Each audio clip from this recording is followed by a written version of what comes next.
ఇయాల ఎన్నడూ లేవని గొంతులు కూడా లేస్తున్నాయి. ఇయాల 10 ఏళ్ళు నోరు మూసుకొనున్న గొంతులు, 10 ఏళ్ళు మాట్లాడేందుకు భయపడ్డోళ్ళు ఎగిరెగిరి పడుతున్నారు.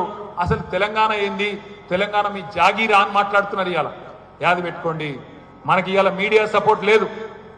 ఇప్పుడు ఇంతసేపు కెమెరాలు పెట్టారు కదా, ఎవరు చూపెట్టుతుంది అదుగుతుంది ఏదో వీళ్ళ ఉపసక పాపం వీళ్ళ ఉద్యోగాలకు తప్పాడు ఎవడు చూపెట్టాడు. నేనేమంటున్నా అంటే వీళ్ళెవరు మనకు సపోర్ట్ లేదు. మనకి ఇవాళ ఉన్నది ఒకటే ఒక్క అస్త్రం, సోషల్ మీడియానే మనం ముంగటున్న ఒకటే ఒక్క అస్త్రం. ఎవరి దగ్గరికి పోయే అవసరం లేదు, మీరు ఎవరి గురించి బాధపడే అవసరం లేదు. మీరు చేయాల్సిన పనుల్లో ఒకటే, మీ ఊళ్ళే మీ కండ్ల ముంగట ఇలా చెప్పులు కనబడుతున్నాయి, ఎరువుల దుకాణాల ముంగట చెప్పులు కనబడుతున్నాయి క్యూలా. మళ్ళొక్కసారి ఆధార్ కార్డులు చెప్పులు ఆనాటి రోజులు తెస్తాడంటే నిజంగానే ఆనాటి రోజులు వచ్చినాయి. మళ్ళా ఆనాటి రోజులు మళ్ళా చెప్పుల వరుసలు కనబడుతున్నాయి. మీరు చేయవలసిందల్లా ఒకటే, ఒక ఫోటో కొట్టుండ్రి, ఒక వీడియో తీయండి, వాట్సాప్లో పెట్టుండ్రి ప్రభుత్వం అని ఒక్క మాట పెట్టండి.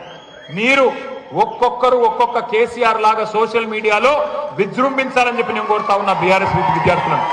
ఒక రిక్వెస్ట్ మీ అందరితో, మర్చిపోండి. మనకు మన పేపర్లలో ఫోటోలు ఇస్తారు, టీవీలలో చూపెడతారు, మర్చిపోండి, చూపెట్టరు. వాళ్ళు డిసైడ్ అయిపోయింది. మన జగదీష్ అన్న మంచిగా చెప్పిండు, ఇప్పుడు రాష్ట్రంలో మీడియా సంస్థలు పనిచేస్తలేవు. మన క్యారెక్టర్లు ఖతం చేసే స్లాటర్ హౌజులు కొన్ని పనిచేస్తున్నాయి. స్లాటర్ హౌజ్ అంటే ఇరికే కదా, చీమా కింద కొట్టేటి స్లాటర్ హౌజులు గవి పనిచేస్తున్నాయి కొన్ని. వాటి గురించి మీరు రంది పెట్టుకోకూడదు. అలా చూపెట్టినా చూపెట్టకపోయినా మీ చేతుల్లో మీ ఫోన్లో ఉన్న అస్త్రాన్ని వాడండి. ఆ వాట్సాప్ను, ఆ కెమెరాను, ఆ వీడియోను వాడండి. ఎక్కడ సమస్య ఉంటే అక్కడ తీసి గ్రూప్లో పెట్టమని చెప్పి నేను కోరుతా ఉన్నా.